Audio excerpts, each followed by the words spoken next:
The 1920s was an interesting period in the United States. It was called the Gilded Age, ragtime, the new Negro movement.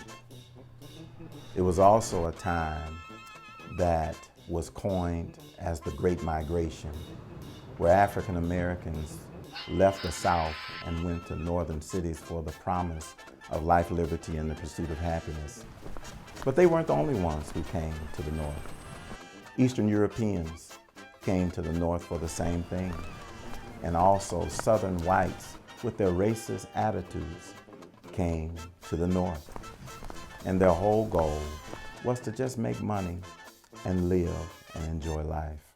On September 8th of 1925, an African-American physician moved into the home that I grew up in. His name was Dr. Ocean Sweet. Who was Dr. Sweet? He was born and raised in Bartow, Florida. His parents sent him to college at Wilberforce University. Upon obtaining his bachelor's degree, he went to Howard University to obtain his medical degree. He even traveled abroad to study the effects of radiology on the human anatomy under Madame Curie. He married this wonderful lady by the name of Gladys, and when he turned 30 years old, he bought this house on the corner of Garland and Charlevoix. Why? Because he just wanted his daughter Iva to grow up in nicer surroundings.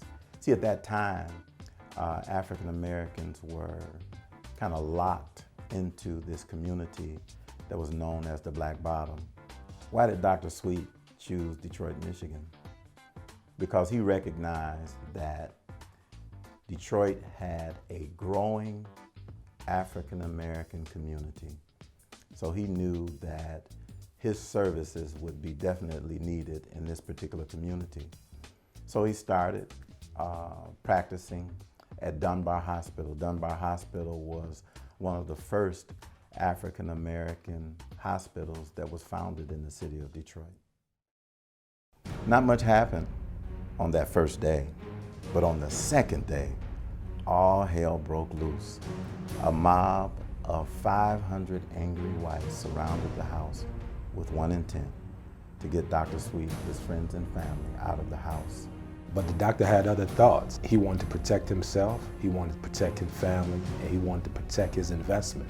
When the mob converged around the house, the occupants inside of the house fired.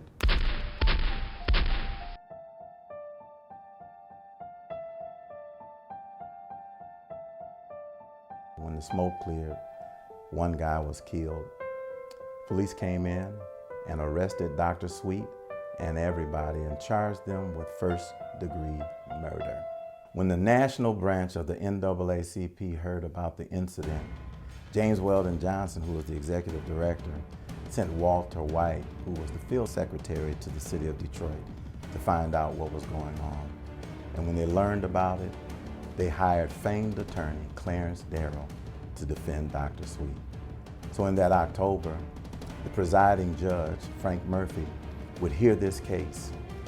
Darrow based his entire case on a man's home is his castle, regardless to their color. And after the prosecution, as well as the defense rested, they put it in the hands of the jury.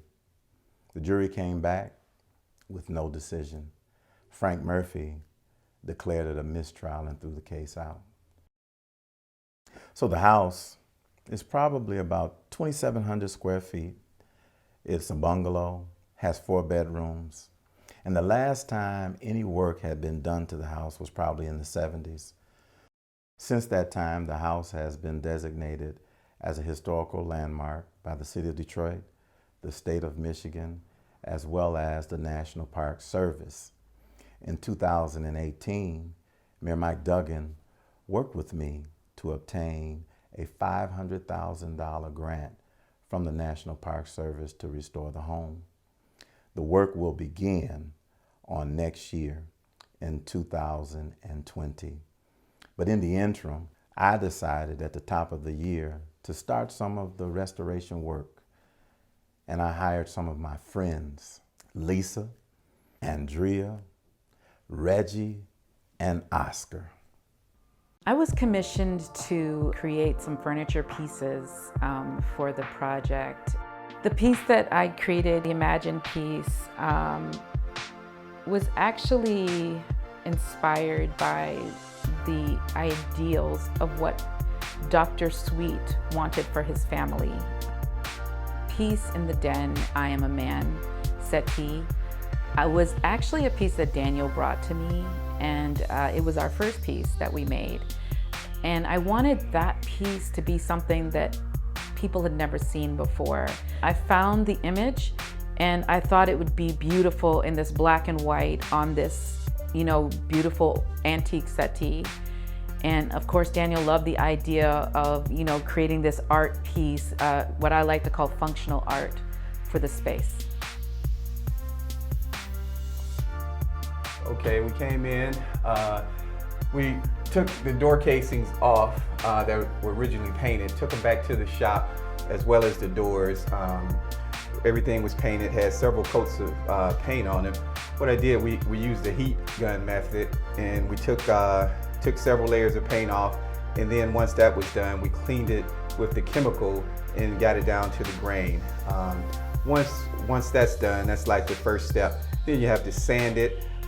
We stained it back to the original color, and then we gave it a top coat satin lacquer to preserve it.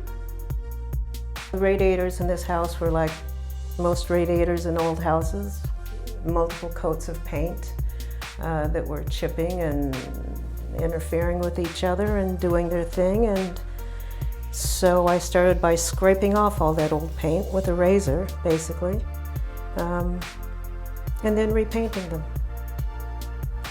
One of the challenges in restoring a historical home is that you want to restore things back to their natural state. When Daniel brought me into this project, there was one room in particular that he wanted me to put my all into, and that was this room here. That was his mom's room.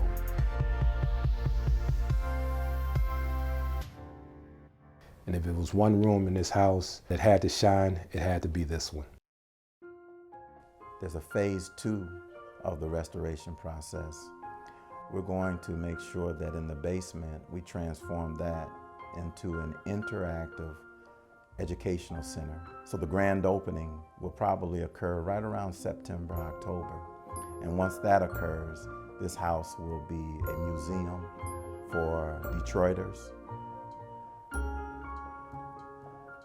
and anybody else who want to learn more about Dr. Sweet, Clarence Darrow, Frank Murphy, and all the key players who played a role in that incident. They'll have a chance to learn more about it right here on the corner of Garland and Charlevoix.